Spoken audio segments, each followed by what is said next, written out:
तो भाई लोग नमस्कार। इस वीडियो में हम लोग एज ऑलवेज बात करेंगे शेयर बाज़ार के बारे में, लेकिन सबसे पहले बात करेंगे कोरिया के बाज़ार के बारे में। बात करने का रीज़न ये कि वहाँ का जो बाज़ार है एकदम अलग ही दुनिया के रोलर कोस्टर हिसाब से मूवमेंट दिखा रहा है। मतलब इतना हाई वॉलेटिलिटी तो बहुत ही कम बाज़ारों में रहती है as far as I think. And पीछे हमने देखा था ऐसा ही कुछ अर्जेंटीना में हुआ था। हालांकि Argentina is a different kind of story. उन्होंने अपने इकोनॉमी को रिवैम्प करने का ट्राई किया था, बट उसमें वो इतना ज़्यादा कुछ सक्सेसफुल हो नहीं पाया। बट ठीक है, अर्जेंटीना के बारे में किसी और वीडियो में बात करेंगे।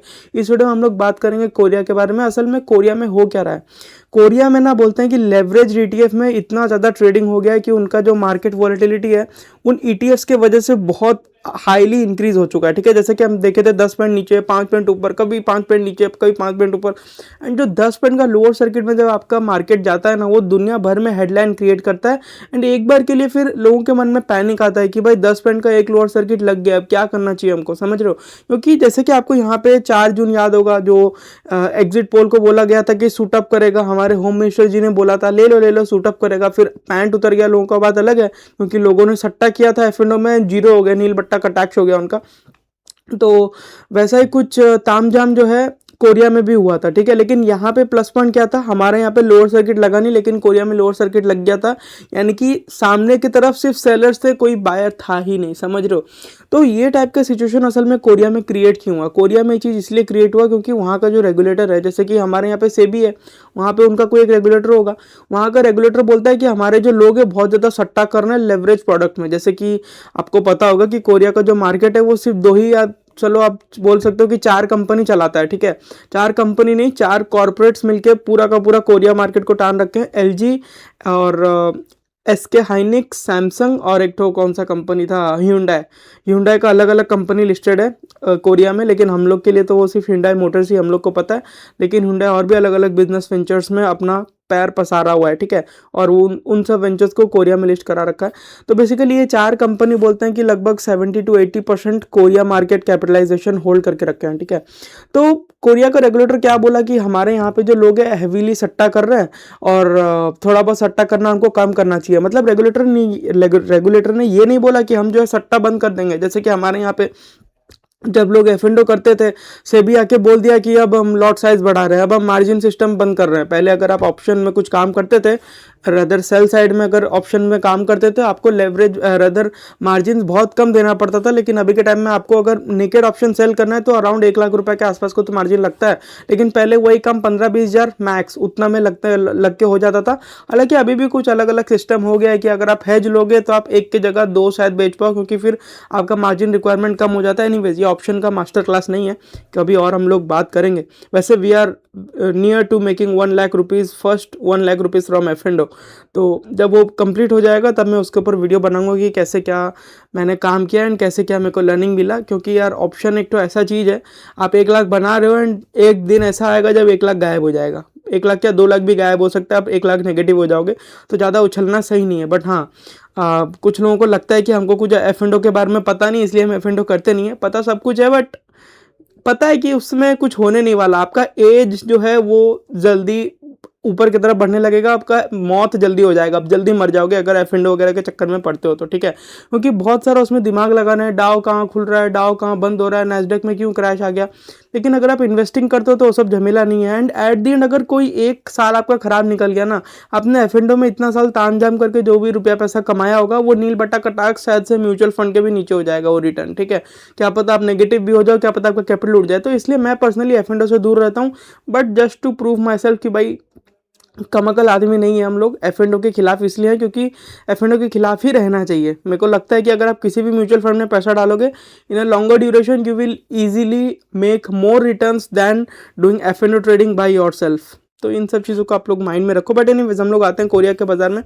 तो कोरिया में इतना बड़ा क्रैश इसलिए आया क्योंकि वहाँ पे जो रिटेल इन्वेस्टर्स है, जैसे कि यहाँ पे रिटेल इन्वेस्टर धमाधम ऑप्शन बाइंग करता है, वहाँ के जो रिटेल इन्वेस्टर्स है वो लेवरेज ईटीएफ को खरीदते थे। ठीक है, खरीदते या बेचते थे, जो भी आप समझना चाहो समझ लो। तो लेवरेज ईटीएफ क्या होता है, जैसे कि 2x होता है, 2x ईटीएफ, 3x ईटीएफ। तो मान लो कि आपने 2x ETF में इन्वेस्ट किया, तो क्या होगा, अगर मान लो कि आपने सैमसंग का 2x लेवरेज ETF लिया, अगर सैमसंग 5 पॉइंट बढ़ता है ना तो आपका पोर्टफोलियो 10 पॉइंट से बढ़ जाएगा। अदर आपने जिस ETF में इन्वेस्ट किया होगा वो ETF 10 पॉइंट से बढ़ जाएगा। एंड उल्टा होगा, अगर सैमसंग गिरेगा तो मान लो कि सैमसंग 5 पॉइंट गिरा तो आपका जो ETF है उसका वैल्यू 10 पॉइंट से गिर जाएगा। यानी कि अगर कल को सैमसंग 50% गिर गया तो आपका ETF खत्म, आपका पैसा जीरो, ठीक है। और 3x वाले में क्या होता है, वही चीज़ होता है, लेकिन उसमें क्या 50% की जगह 33%। अगर सैमसंग कल को 33% गिर गया तो आपका ETF जीरो का टैक्स खत्म, आपका अकाउंट उड़ जाएगा।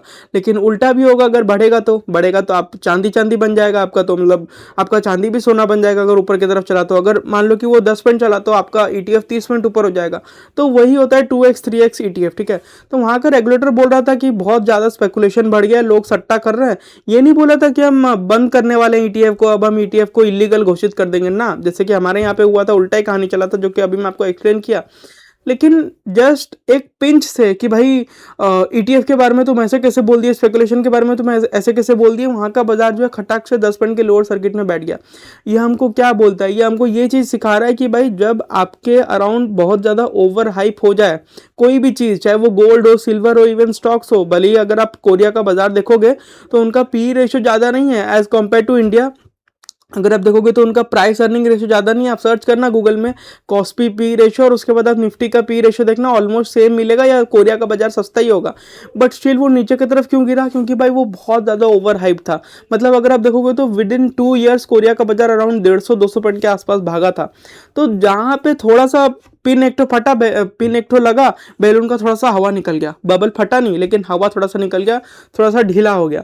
अब क्या होगा, बैलून फुलाने वाला आदमी देख रहा है कि भाई मेरा बैलून में काना हो गया, थोड़ा सा हवा निकल गया, लेकिन मेरे को तो बैलून बेचना है ना, तो वो बैलून को फुला के और थोड़ा बड़ा करेगा, लेकिन वो काना में वो टेप लगाएगा, ठीक है। अब अगली बार जब बैलून फटेगा तो हो सकता है कि बहुत जोर से फट जाए। मैं ये नहीं बोल रहा हूँ कि कल कोई बबल फटने वाला है, क्योंकि क्लियरली हमको दिख रहा है कि भाई AI में जिस हिसाब का ओवर वैल्यूएशन है, ये 5-6 साल का ग्रोथ ऑलरेडी प्राइस इन हो चुका है। 20-30 पॉइंट का फॉल जो है नैस्डैक में अगर आ जाए कल को तो कोई बहुत बड़ा बात नहीं होगा। क्यों, क्योंकि वो भागा भी उसी हिसाब से है। समझ पा रहे बात को। लेकिन अब ना यहाँ पे देखने वाला बात इंडियन कॉन्टेक्स्ट में ये है कि भाई जो पीछे हमने देखा कॉस्पी में, मतलब कोरिया का बाजार में इतना बड़ा जो क्रैश आया, एंड अमेरिका का बाजार आपने थर्सडे को देखा होगा, बहुत ज़ोर से गिरा था, 3-4 पॉइंट के आसपास नीचे हो गया था। क्या हम लोग को इससे डरना चाहिए? सिंपल सा बात है, नहीं डरना चाहिए। क्यों? क्योंकि बबल वहाँ पे है, बबल यहाँ पे नहीं है। एंड हमारे एक तो व्यूअर है जिनका कि कमेंट आया था, कमेंट तो नहीं, इंस्टाग्राम पे मैसेज आया था, उन्होंने बैंक निफ्टी का कुछ ऑप्शन वगैरह बेचा हुआ है, ठीक है। तो वो मेरे को सामने से बोले कि भाई मेरे को पता है कि आप ऑप्शन ट्रेडिंग के खिलाफ हो, लेकिन स्टिल वो मेरा ओपिनियन मांग रहे थे। तो मेरे हिसाब से अगर आप मेरे से पूछोगे, जैसे कि वो मेरे से पूछे थे कि भाई ये जो नैस्डैक गिरा था, कॉस्पी का बात नहीं कर रहे थे, वो नैस्डैक के बारे में बात कर रहे थे कि भाई थर्सडे को जो नैस्डैक गिरा था अमेरिका में, एंड इवन फ्राइडे को भी वो मेरे को जहाँ तक ध्यान पड़ रहा है कल भी नेगेटिव ही था नैस्डैक। आप लोग बताना मेरे को कमेंट बॉक्स में, हालांकि मैं देख भी लेता हूँ गूगल में, लैपटॉप सामने ही है। नैस्डैक हाँ कल भी अराउंड 1 पॉइंट के आसपास नीचे था। एंड अगर आप अभी नैस्डैक का माहौल देखोगे तो कितना गिर गया है, हाई से लगभग 5 पॉइंट के आसपास डाउन है। मतलब गिर गया है क्या बोलेंगे, मतलब यार अगर आप 6 महीने का उसका रैली देखोगे विद इन 6 मंथ्स, अगर हम देखें तो नैस्डैक अपने बॉटम से अराउंड 30% ऊपर है अभी भी, 30% ऊपर है, गिरने के 5 मिनट गिरने के बाद भी 30% ऊपर है। तो ये कोई फॉल नहीं है, ये करेक्शन भी नहीं है, it is just a normal routine fall. समझ रहे हो बात को, मतलब ये तो आम सा बात है यार। अगर 30% कोई चीज़ बढ़ा है, इंडेक्स लेवल पे बढ़ा है, तो ऑब्वियसली थोड़ा बहुत तो नीचे आएगा। तो उनका क्वेश्चन ये था कि भाई जो, क्योंकि फ्राइडे को हमारा बाजार बंद था मोहर्रम के लिए, तो क्या इसका इम्पैक्ट जो है थर्सडे वाले फॉल का और कल वाला जो 1 पॉइंट का फॉल था, इसका इम्पैक्ट हमारे बाजार पे आएगा क्या? तो अगर मैं उसका आंसर दूं, मेरे को लगता है कि अगर आया भी तो वो कोई प्रोलॉन्ग नहीं रहेगा, एक शायद से सेम डे रिकवरी आ जाए। क्यों? क्योंकि अगर आप लोग अमेरिका में भी हालचाल देखोगे ना, तो अगर आप वहाँ का विक्स देखोगे तो वो अराउंड अभी 17 के आसपास चल रहा है अमेरिका का विक्स। ये हम लोग को क्या बताता है कि भाई ये फॉल जो आया है, ठीक है, हम लोग देख रहे हैं कि 3 पॉइंट का फॉल एक दिन में आ जाना छोटा मोटा बात नहीं होता, लेकिन ये जो फॉल आया है ना, ये कोई ऐसा पैनिक वाला फॉल नहीं है। क्योंकि जो पैनिक वाला फॉल होता है, जो हो सकता है कि 2 महीना 3 महीना तक प्रोलॉन्ग हो जाए, वो फॉल तभी आएगा जब आपका विक्स ऊपर की तरफ हो जाएगा, मतलब 25-30। जनरली ऐसा बोला जाता है कि अमेरिका का विक्स अगर 23 या 24 के आसपास है या उसके ऊपर है तो थोड़ा रिस्की जोन होता है, लेकिन अगर 17-18 के पी रेशियो में वहाँ का बाजार गिरा है तो it's normal course of action में उनका बाजार थोड़ा बहुत नीचे की तरफ आया, क्योंकि बढ़ा भी बहुत तेजी से। हो सकता है कि कोरिया के बाजार में जो मंदी आई थी वो मंदी का थोड़ा बहुत इफेक्ट अमेरिका के बाजार में भी आया हो, हालांकि कोरिया का बाजार और अमेरिका का बाजार का कोई कंपैरिजन नहीं है, जमीन आसमान का फर्क है, ठीक है। बट स्टिल थोड़ा बहुत इम्पैक्ट आया, हो सकता है कि नैस्डैक में कुछ सेलिंग हुई हो, नैस्डैक के कुछ स्टॉक्स में सेलिंग हुई हो और कोरिया के बाजार में गई हो, उन कंपनीज में गई हो, क्योंकि भाई उनका वैल्यूएशन बहुत सस्ता है एज कम्पेयर टू नैस्डैक। भाई नैस्डैक में तो एक कंपनीज ऐसी है जो कि इतनी बड़ी हो चुकी है कि भाई अब यहाँ से ग्रो करेगी नहीं करेगी कुछ पता नहीं, लेकिन स्टिल वो लोग ग्रो करते हैं, वो बात अलग है। लेकिन 200-300 का पी रेशो में अगर आप स्टॉक लिए हो और अगर थोड़ा सा कोई प्रॉब्लम हो गया तो आपका पोर्टफोलियो को 50-60% नीचे गिरने में टाइम नहीं लगेगा। एंड बहुत सारी कंपनीज ऐसी है जो कि अनाप शनाप पी रेशो में बिक रही है। स्पेसएक्स का भविष्य क्या होगा पता नहीं, वो बिक रहा है 1 ट्रिलियन 1.2 ट्रिलियन डॉलर के वैल्यूएशन के ऊपर, पी रेशो तो पूछो ही मत उसका। टेस्ला 300 के पी रेशो में बिक रहा है। एनवीडिया उसका मार्केट कैप अगर आप देखोगे तो उस हिसाब से 30-40 का पी रेशो में तो वो भी बिक रहा है, जो कि बिल्कुल भी जस्टिफाइड नहीं है। माइक्रोसॉफ्ट अगर आप देखोगे तो मतलब वो तो इतना बड़ा हो गया स्टॉक कि क्या होगा।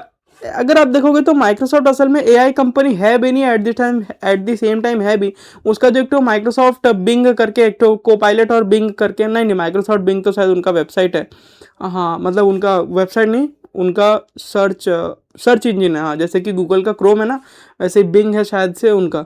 I am not very sure, हो सकता है मैं गलत बोल रहा हूँ, लेकिन मैं पर्सनली क्रोम को ही प्रेफर करता हूँ। तो बेसिकली को पायलट ही आप समझ के चलो, उनका जो माइक्रोसॉफ्ट अज्यूर करके एक तो है और को पायलट, ये जो दो है इनका कंट्रीब्यूशन माइक्रोसॉफ्ट के टोटल रेवेन्यू में बहुत कम है, मतलब नियर टू नो के आसपास है, 5-7% भी ठीक से नहीं है। तो माइक्रोसॉफ्ट असल में है एक तो आईटी कंपनी, लेकिन उसको वैल्यूएशन मिल रहा है एआई वाला, क्यों? क्योंकि जस्ट वो को पायलट और अज्यूर को ऑपरेट करता है, सीधा सा बात है। तो अदर माइक्रोसॉफ्ट भी जो वैल्यूएशन टेम कर रहा है वो सस्टेनेबल नहीं है। पीछे आपने एप्पल का देखा होगा, एप्पल ने बोला कि भाई हम 25% रेट बढ़ा रहे हैं, उनका स्टॉक वहाँ पे लुढ़क गया जोर से। तो ये सब जो मामला ये हम लोग को बता रहा है कि ओवर वैल्यूएशन के तरफ तो है, चाहे वो अमेरिका का बाजार हो चाहे कॉस्पी हो, मतलब कोरिया का बाजार हो। लेकिन इसका इम्पैक्ट हमारे ऊपर आएगा क्या? हमारे ऊपर इसका इम्पैक्ट तब तक नहीं आएगा जब तक मार्केट में पैनिक नहीं मचेगी। और पैनिक का सिग्नल क्या है? S&P विक्स, अमेरिका का विक्स अगर आपको देखना है तो गूगल में सर्च करना S&P विक्स, या फिर आप CBOE विक्स भी देख सकते हो, एक ही बात है। इंडिया का विक्स तो यार वो अपने धुन में चलता है, मतलब कभी वो एकदम सूटअप कर जाएगा, कभी पीछे तो 10 का विक्स हो गया था हमारा, 10 के भी नीचे चले गया था, 9 हो गया था, फिर पीछे बढ़ के 30 के आसपास हो गया था। तो मेरे को लगता है कि हमारा विक्स थोड़ा अजीब तरीके से बिहेव करता है। तो मैं जनरली S&P विक्स को ज़्यादा तवज्जो देता हूँ, क्योंकि उसका सेंसिटिविटी मार्केट के साथ लिंक्ड है। लेकिन हम लोग का सेंसिटिविटी मेरे को लगता है कि प्लेयर बेस्ड है, कोई बड़ा प्लेयर ज़्यादा कॉल पुट में इधर उधर कर दिया तो हमारा विक्स बढ़ जाता है, ये सब तामझाम होता है। तो इंडिया का विक्स कभी कभी सही नहीं लगता है, लेकिन हाँ अगर पैनिक मच चुका है, यानी कि विक्स ऑलरेडी ऊपर की तरफ हो चुका है, उसके बाद आप इंडिया विक्स को ट्रैक कर सकते हो। लेकिन जब तक सब कुछ नॉर्मल है तो आप S&P विक्स को, अमेरिका के विक्स को ही ट्रैक करो, उसका हम लोग को फेयर पिक्चर इंडिया में ऑटोमेटिकली देखने को मिल जाएगा, ठीक है। तो बेसिकली अगर आप अभी का मामला देखोगे, क्योंकि वहाँ पे पैनिक नहीं है, विक्स क्योंकि बहुत ही कंट्रोल्ड लेवल पे है, जनरली उसका जो एवरेज विक्स रहता है वो 16-17 के आसपास ही रहता है। तो इतना कोई घबराने वाला बात मेरे को नहीं लगता। और रहा क्वेश्चन कि भाई इसका इम्पैक्ट मंडे को हमारे बाजार पे आएगा क्या, अगर आया भी तो मेरे को लगता है कि कोई बहुत बड़ा नहीं आएगा। मतलब अगर कोई भयंकर हमला वगैरह हो गया ओवर द वीकेंड, जैसे कि अभी तक तो नहीं हुआ है, लेकिन अगर अमेरिका ईरान के ऊपर या किसी के ऊपर कोई बॉम्ब वगैरह मार देता है तो ऑब्वियसली नहीं बोल सकते, तब तो इम्पैक्ट आना ही आना है। लेकिन जब तक ऐसा कुछ नहीं हो रहा है, क्रूड ऑयल का रेट नीचे है, अमेरिका का विक्स नीचे है, तो कोई प्रॉब्लम मेरे को पर्सनली लगता है कि नहीं होने वाला है, ठीक है। बाकी आप लोगों को क्या लगता है ज़रूर बताना। और हमारे बाज़ार के बारे में बात करें तो यार हमारा बाज़ार तो वही है, क्या बोलेंगे, ना बढ़ने को तैयार है ना गिरने को तैयार है। जब पैनिक मचती है ज़्यादा गिरता नहीं है, जब चारों में तेज़ी आती है तो हमारा बाजार चलता भी नहीं है। नील भट्टा कटाक्ष होकर ठंडा है। लेकिन एक चीज़ देखने वाला ये है कि जो ऐसे काउंटर्स है जिनमें कि लैक ऑफ सेलिंग है, मतलब अब सामने से कोई सेलर आ ही नहीं रहा है, वो सब काउंटर्स ऊपर की तरफ चल रहे हैं। और कुछ कुछ स्टॉक्स जो है ऑल टाइम हाई की तरफ भी चल रहे हैं, जो कि फ्रेंजी में फंसे हुए हैं, may be because of data centre theme जो अभी के टाइम में बहुत बड़ा एक तो चल रहा है। जैसे कि आप क्वालिटी पावर को देखोगे, क्यू पावर जिसको बोलते हैं, और साथ साथ बहुत सारी अलग अलग पावर कंपनीज है जो कि ऑल टाइम हाइज पे चल रही है। लेकिन ना यहाँ पे देखने वाला बात यह है कि पावर कंपनी जो वैल्यूएशन मांग रही है ना, ये सब वैल्यूएशन किसी हिसाब से जस्टिफाइड नहीं है। एक हमारी व्यूअर है, उन्होंने पूछा था कि वेदांता पावर क्या लगता है, तो हम लोग इसमें 2 मिनट वेदांता पावर को देखते हैं। वेदांता पावर का असल में इन लोगों ने यहाँ पे अपडेट किया है कि नहीं किया है, क्योंकि फिर उसका वो निकालना पड़ेगा, क्या बोलते हैं, फंडामेंटल्स। हाँ स्क्रीनर पे अपडेट तो हो गया है, लगभग 5,400 करोड़ का 20% का है। वैल्यूएशन कितना, 16,000 करोड़। ओ भाई महंगा है डाटा, मतलब वेदांता तो महंगा है यार, कॉस्टली लगता है। 5,000 करोड़ का ग्रोथ कितना है, 4 पॉइंट का ग्रोथ है। एक बार हम लोग टाटा पावर को देखें हैं, तो हालांकि वेदांता और टाटा का कोई कंपैरिजन नहीं है। वेदांता कहाँ 16-17 हज़ार करोड़ की कंपनी, और टाटा पावर को अगर आप देखोगे तो 1-1.5 लाख करोड़ का कंपनी है ये। लेकिन ये बहुत ज़्यादा सस्ता मिलता है यार, मार्केट कैप टू सेल्स के हिसाब से देखना चाहिए जनरली पावर कंपनीज को। बट गर्मी का मौसम है तो हो सकता है कि आने वाले क्वार्टर में वेदांता का भी रिजल्ट अच्छा आ जाए। बट नेट आप देखोगे तो कंपनी महंगा है। देखो अगर सेक्टर ट्रेंड में रहेगा, जैसे कि अभी पावर सेक्टर के बहुत सारे स्टॉक्स अपने ऑल टाइम हाईज पे चल रहे हैं, अगर वही ट्रेंड बरकरार रहता है तो ऑब्वियसली अच्छा कर सकता है। बट इसका डेट वगैरह का क्या मामला है भाई साहब, डेट भी भयंकर ले रखा है कंपनी ने, रिजर्व नेगेटिव है, डेट हाई है।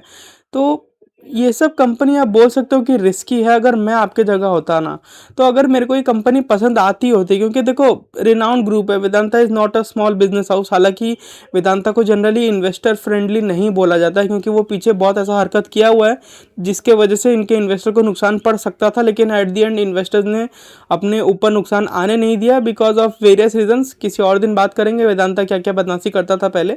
लेकिन अब देखोगे तो कंपनी महंगा तो है यार, ये सब में आप बड़ा एलोकेशन इस प्राइस पॉइंट में नहीं कर सकते। अगर मेरे को डालना होता है इसमें और मैं वेदांता में कुछ ज़्यादा ही बुलिश होता, लेकिन मैं बोल दूं कि मैं सेबी रजिस्टर्ड नहीं हूँ, मेरा बात सुन के आपका पैसा जीरो भी हो सकता है। बट अगर मेरे को वेदांता कुछ ज़्यादा ही पसंद होता तो मैं इसमें अपने टोटल कैपिटल का 5% या 7-10% से ज़्यादा नहीं डालता।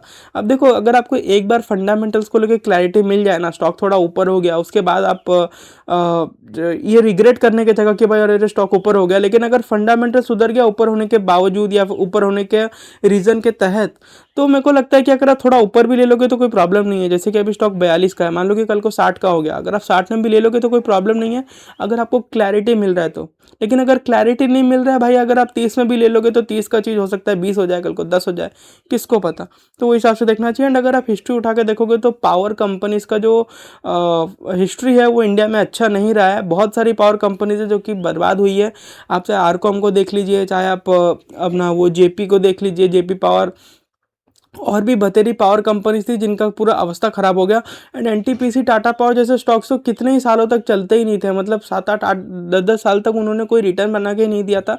तो वही एक तो रीज़न है। तो उस हिसाब से वेदांता थोड़ा सा महंगा लगता है, बट हाँ एलोकेशन करना इतना रिस्की नहीं होगा क्योंकि मार्केट कैप बहुत छोटा है। तो अगर बड़े स्टॉक्स चलेंगे तो ऑब्वियसली थोड़ा पैसा इनके तरफ भी आएगा। लोग ये सोच के, अदर इंस्टीट्यूशन शायद से ये सोच के इनमें पैसा डाल दें कि भाई इसका मार्केट कैप छोटा है तो इसको बढ़ने में कम मेहनत लगेगा। तो अपने कई बार क्या होता है ना, जो म्यूचुअल फंड के फंड मैनेजर्स होते हैं ना, वो लोग अपना रिटर्न्स को इन्फ्लेट करने के लिए छोटा कंपनीज में इन्वेस्ट करते हैं। एंड वो सब कंपनी जो ऊपर की तरफ चलती है, क्योंकि फिर रिटेल क्या करता है, म्यूचुअल फंड का होल्डिंग देख के उसी सेम कंपनी में और पोजीशन बनाता है, समझ रहे हो। तो स्टॉक ऊपर की तरफ चलता है, फिर म्यूचुअल फंड वाले तो नील बट्टा का टैक्स करके अपना माल बेच के निकल ही जाते हैं और रिटेल बेचारा फंस जाता है। बट उसी हिसाब से अगर हम लोग वही कॉन्सेप्ट लगाएं तो हो सकता है कि थोड़ा बहुत चले because of its lower market cap. But at the same time fundamentals and business model, मतलब यार ठीक है कॉमोडाइज बिजनेस है, एकदम पावर बना के बेच रहे हो, बतेरी कंपनी इंडिया में जो कि पावर बना के बेच रही है, तो ना बिजनेस में इतना अपर हैंड है कंपनी के पास। और अगर आप देखोगे फंडामेंटल तो एकदम ही कचरा हुआ है। तो उस हिसाब से आपको देखना चाहिए। एंड मेरा व्यू यही है कि स्टॉक महंगा है, एंड थोड़ा सा महंगा होने की वजह से बड़ा एलोकेशन ऐसे माहौल में नहीं करना चाहिए जब पावर स्टॉक्स अपने ऑल टाइम हाइज की तरफ चल रहे हो, ठीक है। बाकी हाँ, अगर पावर सेक्टर डाउन टर्न में रहता, नीचे गिरा हुआ रहता, तो ऑब्वियसली फिर ये भी शायद वेदांता पावर आपको 30 या 25 रुपीज़ के आसपास मिलता। बट 42 के आसपास ये मिल भी इसीलिए रहा है क्योंकि पावर सेक्टर बुल रन में स्टॉक की पिटाई ज़्यादा हुई नहीं है, रादर लिस्ट होने के बाद स्टॉक ने ठीक ठाक परफॉर्म किया है। मतलब if you measure it from the lens of its fundamentals, तो उस हिसाब से आपको देखना चाहिए। अच्छा हाँ, एक तो हमारे स्मिथ दोषी करके व्यूअर है, उनका बड़ा ही अतरंगी सा कमेंट आया जिसमें कि वो पूछ रहे थे कि भाई ये जो 3-3 दिन बाजार बंद हो जाता है, जो फ्राइडे सैटरडे संडे, उस टाइम आप अपने आप को कैसे हैंडल करते हो। मतलब स्मिथ दोषी भाई, मैं आपको एक बात बोलूँ क्या, हर एक आदमी का प्रॉब्लम है। जब बाजार बंद होता है ना 2-3 दिन तक, माथा खराब हो जाता है। अगर मैं अपना पर्सनल बात करूं तो मैं एकदम डीमोटिवेटेड हो जाता हूं। मतलब 3 दिन तक बाजार बंद है, दिमाग में ये चलता है कि यार क्या कर रहे हैं लाइफ में, लाइफ तो बेकार है, कुछ तो कर ही नहीं रहे हैं, घर में बैठे हैं ऐसे। लेकिन जब बाजार खुला रहता है तब बड़ा मज़ा आता है, समझ पा रहे बात को, क्योंकि वहाँ पे स्टेक्स इन्वॉल्व है, एड्रेनलिन रश होता है एंड थ्रिल होता है।